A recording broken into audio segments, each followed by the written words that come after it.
going on, wrestling family? Welcome back to the channel. So we're going to react to 10 WWE wrestlers who were extremely difficult to work with. Now, if you watched wrestling for a long time, you probably seen reports, you probably saw rumors, even people made statements and documentaries about these wrestlers who were extremely hard to work with. And we can relate to that. I'm sure you guys got somebody that's on the schedule when you got to go to work and you see that they're working that same day. I'm sure as soon as you see their name, your blood pressure goes sky high because you know it's about to be chaotic. They about to be combative for absolutely no reason. And just like in our workplace, that's how it happens with them sometimes. And sometimes the wrestlers are justified, sometimes they're not, but you know what? To each their own. We also have those wrestlers who are extremely humble when they come into a promotion and they're like, you know what? I'll clean out the lockers, I'll take out the garbage, I'll scrub the shoes, I'll do whatever I need to do. Just give me a push. And if you give me one push, that's all I need. I won't ask you for anything else at all. And once they get that push and they become that huge superstar, they go from a person where you can get them to do anything to where you can't ask them to do nothing, okay? And that's just what happens. But anyway, let's see what wrestlers that made this list. Now, before we get started, guys, you know what to do. Hit the like button, hit the subscribe button, join the family. Let's get into it. Why, Elizabeth? Because you can't beat me. You're wrong. No, you can't. Man, don't touch me.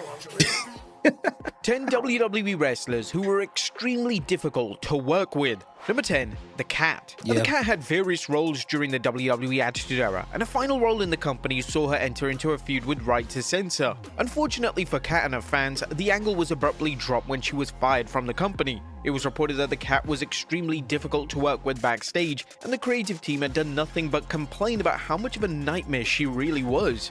Now, The Cat wasn't exactly a main eventer, and she was in no position to be making life difficult for anyone. The Cat's firing led to her real-life husband Jerry the King Lawler walking out of the WWE for what he claims was an unjust firing. However, with the WWE never bringing the Cat into the mix in any capacity, it certainly gives merit to the claims of her backstage problems. Number 9, Stone Cold Steve Austin.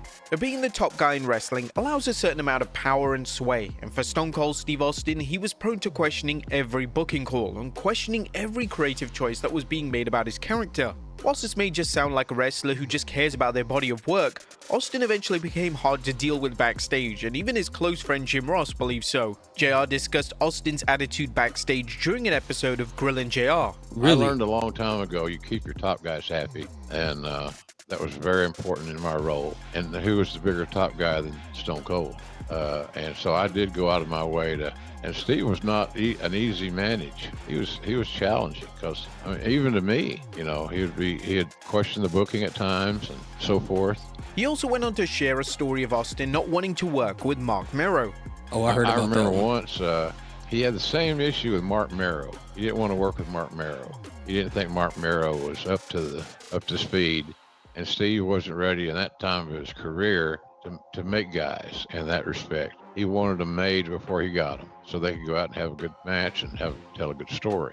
Yeah. There were countless incidents of Austin acting in this manner, and the year 2002 was an infamous year for him, as it saw him butt heads with WWE creative on more than one occasion. Number 8. Yeah, so the thing was with Stone Cold Steve Austin and Mark Mero. And again, this is allegedly, I wasn't there, I don't know. But according to reports from even way back then, I guess Steve Austin didn't want to work with Mark Mero because he just got buried by Sable. He had a one-on-one match with Sable where he got buried by Sable, and Austin was like, you out here getting buried by women? Not working with you. And I'm not trying to say that he's a misogynist or anything like that, but that's just how people thought back in the day. They were just like, hey, it looked like you got buried. I don't want you anywhere near me. I need people that's built up and ready to have a good match and tell a good story, and you're not qualified to do that. And to be honest with Mark Mero, people were more into Sable than him anyway, so I can kind of understand where Austin would come from with that, and WWE should have had a better, did a better job as far as building up Mark before they even thought about making him face Austin. And there was another moment, honestly, before we move on to the next person, where Austin, and this was the part that was kind of shocking to me as an Austin fan, is when Jeff Jarrett returned and he cooked Austin. You got to watch that promo. He cooked Stone Cold Steve Austin. And for me as a fan, that hurt my heart so bad to see somebody do that to Austin on the mic. And from what I understand from reports, after that happened, Austin was like, I don't want to work with that guy. And to me, I felt a little deflated as an Austin fan at that point because I'm like, bro, you supposed to be this hardcore dude. Why are you evading someone because they cooked you on the microphone? That's just really crazy to me. But anyway, let's move on. Bagwell. When a wrestler debuts in a new promotion, it's vital that they make a great first impression. Ooh. When it came to Buff Bagwell, who joined WWE following the WCW buyout of 2001, he did everything imaginable wrong. Bagwell came into the company with a massive attitude problem, and his behavior made everyone from the WWE staff members to the actual talent completely resent him. Bagwell was late to shows without showing any remorse, and he was even faking injuries. A major no-no in the world of wrestling. In the space of a few short months, Bagwell had alienated himself from the entire locker room thanks to his own malicious actions, and it was hardly a surprise that WWE cut ties with him indefinitely only after 2 matches in the company. Number 7. Bro, the thing is with that really quick is that if you're working for a company that gets bought out by another company, the best thing you want to do is put your best foot forward and look great to the company you got bought out by, because your job is on the line. That makes no sense to do that. I'm sure Buff Bagwell is probably a better person right now, I'm sure, but to do that at that time is crazy. The Miz. The Miz deserves a ton of credit for always being 100% authentic. When he first arrived in WWE, his bold and brash personality caught the locker room off guard, and this instantly led to problems. The Miz stood out when compared to the rest of the wrestlers, and his personality was interpreted as being cocky, and due to The Miz being a complete rookie, wrestlers and WWE staff members questioned what The Miz had to be cocky about. The Miz was pretty much hated by all the top guys in the company, and he was even at one stage kicked out of the locker room. The Miz worked endlessly though to change this perception around. He showed the world that he genuinely cared about pro wrestling and that he was going to be easy to work with in all areas. Additionally, over time, it became apparent that The Miz's personality that so many had issues with was his genuine personality. That's who he was, and that's who he is still to this very day. Ultimately, The Miz went from the most hated man backstage to one of the most favored. The Miz in today's WWE locker room is one of the most celebrated and beloved names around, and it's hard to find a single wrestler that has a negative word to say about him, and for good reason. Number 6. Man, when it's all said and done, when The Miz wrap it up, and it's going to be paused, but when he retires, it's going to be a sad moment, but his biopic is one of the ones that I really want to see, to go from being on MTV to becoming a wrestler as he said he would be, to still being a professional wrestler till this day with a remarkable resume to add to that. So that would be a great movie to watch, or at least some type of documentary or something. I think that'll be very, very entertaining and enjoyable. Sable. Wrestlers having an issue with dropping their respective title isn't anything new. However, when asked to drop the title to a name that helped make you relevant, then it's definitely an issue. Sable was one of the hottest stars in pro wrestling in the late 90s, and she was easily the most popular name in the women's division. The problem was that Sable couldn't wrestle, as she could barely take any bumps, and every single match that she was involved in was met with overwhelmingly negative reviews. The only reason that Sable was even able to step foot in the ring was due to the iconic Luna Vachon, who had a hand in training her. But Sable was detested backstage by the locker room. She was hard to deal with, and the WWE creative team would have a tough task working with her, and she would even refuse to drop the title to Vachon in 1999. This resentment mainly came from the superiority complex that Sable had, and this was a complex that wasn't remotely justified. This would anger wrestlers and writers backstage in today's wrestling, so it's easy to imagine just how hostile everyone's behavior was towards her during the wild days of the Attitude Era. Number 5. All I'll say is this: Brock Lesnar, this is the opinions of WrestleMania, and not hear these thoughts, okay? Thoughts don't have these thoughts, okay? This is WrestleMania. I don't have a single bad thing to say about Sable, all right? Hope you're having a good day. Hope you had a good meal today, okay? The Ultimate Warrior. During his various WWE runs, the Ultimate Warrior acquired a rotten reputation backstage, and this reputation stated that he was selfish, hard to deal with, and some would say an egomaniac. Warrior liked to operate by his own rules, and he rarely connected with wrestlers or key members of the creative team, and this often resulted in significant problems backstage. There are endless stories of Warrior's behavior backstage being shared publicly, but one rare story is from 1996. Warrior returned at WrestleMania 12 to take on Triple H, who was using his Hunter Hearst Helmsley persona at the time. The idea behind the match was a competitive match that would showcase both men. However, on the day of the show, Warrior cancelled the idea and decided that he wanted to squash the future head of creative. WWE executive Bruce Pritchard would share this story on his podcast. It was never meant to be the short match that it became. Warrior changed it that day. I think Jerry Briscoe was the agent, and Warrior was like, no, this is the match we're going to do. And went back and forth, back and forth, back and forth. And at that point, it's get the match in the ring. And Hunter was a pro and was like, let's just go do what we got to do and move on. And we'll deal with all the other shit afterwards. The WWE had so many names willing to talk negatively about their experiences with Warrior backstage that in 2005, they released a hit-piece documentary focused on his bad behavior.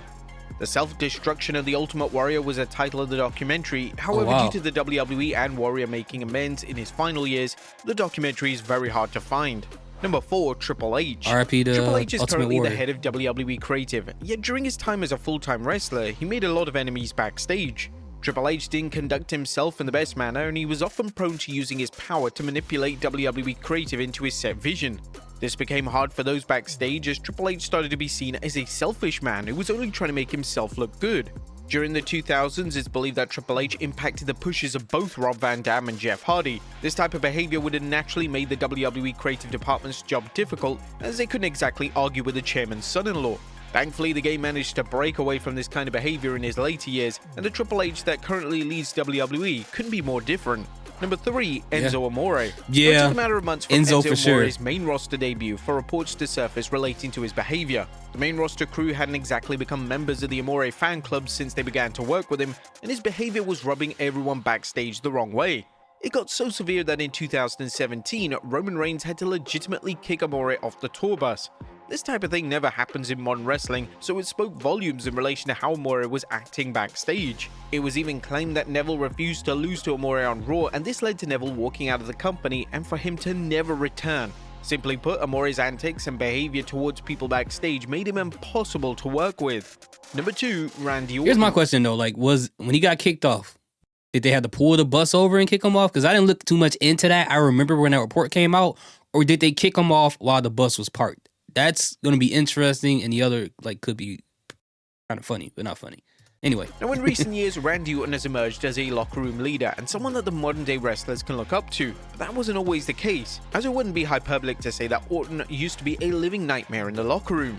Orton had vast anger issues, and he was said to be awful to deal with both from a management and talent perspective. Orton would often use his standing in the company to damage people's careers. Orton would be heavily involved in the WWE release of Mr. Kennedy, and who can ever forget when Orton managed to get Kofi Kingston's major WWE push cancelled in 2010. Unlike a lot of names who weren't exactly beacons of light in the backstage area, Orton admitted that he made mistakes in the past, and his personal development over the past decade needs to be acknowledged. And number 1, there can't be any, I can't slander Randy Orton at all, but I do remember the fact that whenever somebody screwed up, this guy will tell you every single time, from what I understand and from what I saw other wrestlers say. Again, I wasn't there, I don't know, but whenever someone would screw up, he would tell management on it and then kill people's push, get people in trouble, all kind of stuff.